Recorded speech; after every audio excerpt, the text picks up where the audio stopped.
we're now at a good spot to bring in the additional elements of our layout, since we have most of the general structure created, and because what we're going to be working on will work a little bit around those elements, we want to get them in so that we can get the finer details of the formatting completed.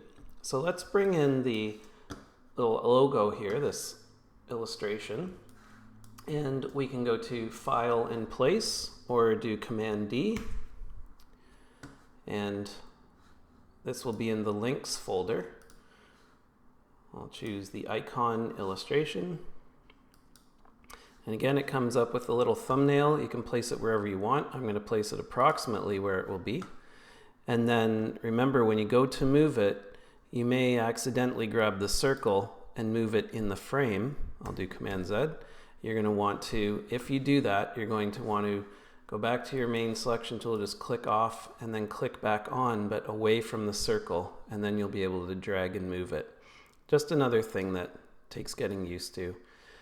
So it's centered, and you'll see what indicated that it was centered there was, as I was moving it, a little pink guide came up showing that it's centered on the page.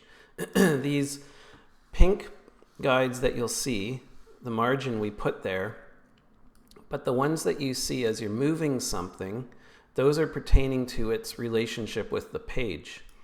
If you're moving something else and you see a guide that is green, such as that, that's the relationship between elements on the page. So this is right now showing that when I moved this, it was aligning with that logo.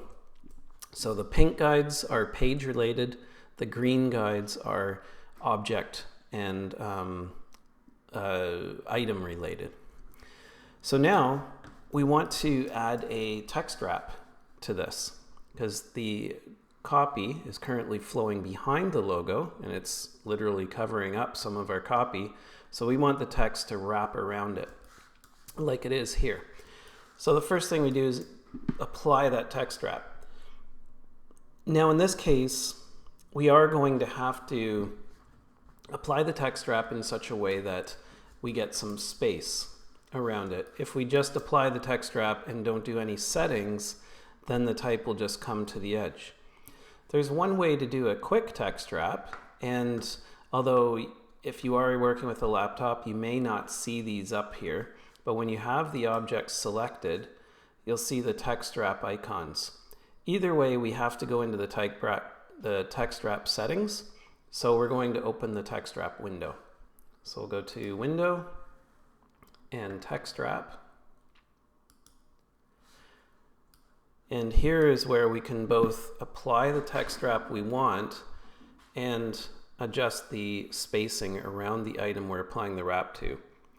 And what we want to remember is that when we're applying a text wrap, we're actually applying it to the object we don't want the text to be behind or be touching. We're not applying the text wrap to the copy itself, to the content or the frame. We're applying it only to the object that we don't want the type interacting with. So in this case, because we have a square object and we don't have a shape such as a circle, we only have to use the wraparound bounding box, and that's what this is. The frame around this object is referred to as the bounding box. So if this was a circle, it would have a bounding box, but the bounding box would be outside the actual shape. I'm going to draw a circle just to show you what I mean here. So there's the shape, but the bounding box is still here. So if I wanted to wrap text around the circle where it came kind of conform to the edges of the circle, I would use this one, wrap around the object shape. So we don't need to use that one. We're going to select the object and use wrap around bounding box. So you saw the type moved, but it's still touching the edges. We want that space. And in this one, the spacing is a little too much here. We want to try our best to equate the spacing around the item, but then again, we also have an opportunity to align the item with the copy. So that becomes a choice. much of what we do is a little bit of the lesser of two evils when it comes to the compromises we have to make with spacing and sometimes with our typography and so on. So we'll see how this works out. So with it selected, we're going to change the spacing, and these icons indicate from which side we're changing the spacing. We're going to start by changing the sides only. So we're going to deselect this link. That means that when we click one of these, the others won't change. And I'm going to zoom in here, so space command, and move this up just a bit because I'm going to get it to match the X height of that content, and hopefully I can maintain this spacing here, or what will optically appear to be the same.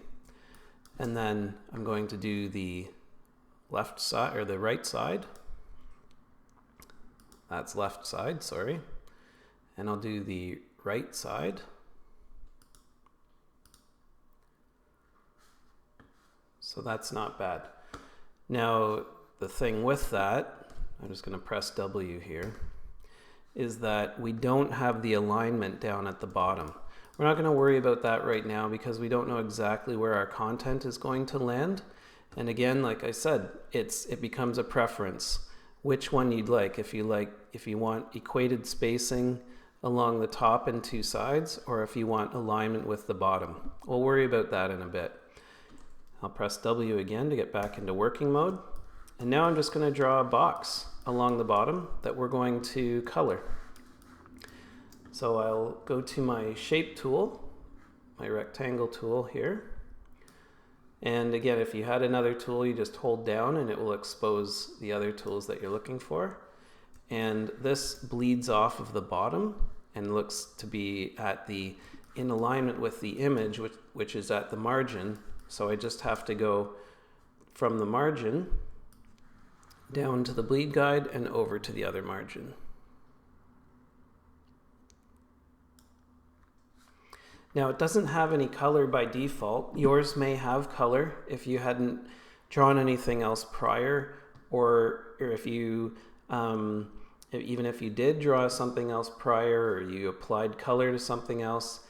Either way, we're going to use the eyedropper to sample some blue from this logo so that we have a little bit of unity in our layout. So I'm going to go to the eyedropper here, and remember, if you don't see it, you'll just hold down because you want to use the eyedropper and not the color theme tool. Now the eyedropper can be a little annoying at times because if you use it once, then you have to go back and click on it, even though it appears that you've got the tool in hand. You have to go back and click on it to reactivate it. But for now it's activated. I have the items selected that I want to color. So I'm just going to hover over this logo and I'm going to choose that blue. And image is a vector graphic, eyedropper value is low, so we don't have to worry about that. If you see that again, you can press don't show again. And I'll press W just to see. So that looks pretty good. What I could do if I wanted to, I could even make a gradation of this, but we're not going to get into that right now. But what a gradation is a gradation being a transition from one color to another. So this one's a little darker blue at the bottom and lighter at the top. And we could mimic that here, but I think it's just fine to select a blue for now and carry on. So that's looking pretty good. So now our final details are to go through the copy, and essentially at this point we just need to go through from the beginning to the end and catch any little things we need to change. And really there's only three here. There's the drop cap, the changing the typeface on the subtitle, and changing the typeface on credit. So we'll do the drop cap first. To do a drop cap, you simply have to highlight the letter, and up top you'll see in both paragraph settings and character, you'll see the drop cap symbol right up here. And sometimes it gives us the note saying what it is, and sometimes it doesn't, but you're looking for that little A in the upper right that has that arrow, and I'm going to do a 2-line drop cap. There we go.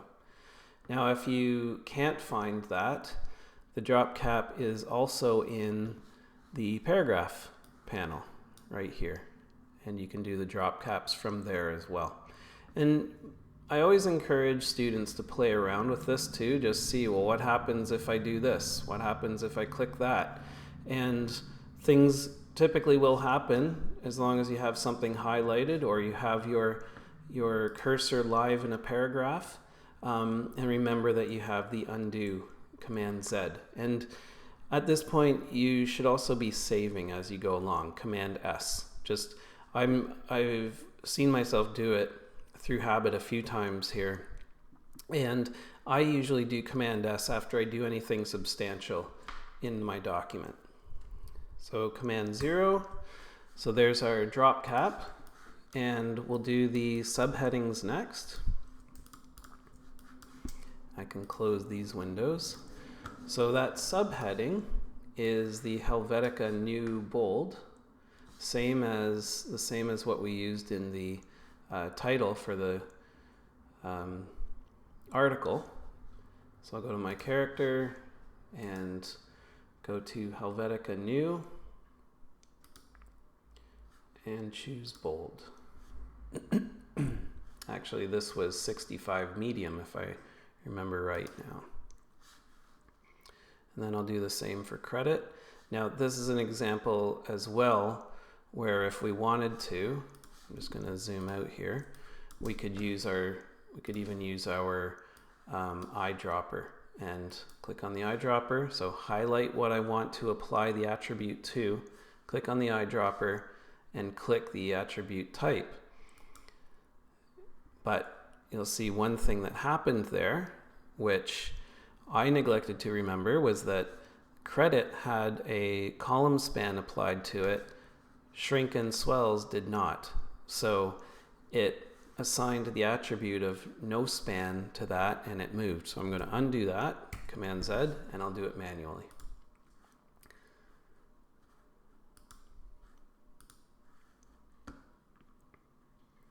.65 medium. Okay, and Command 0, see how this looks, and W.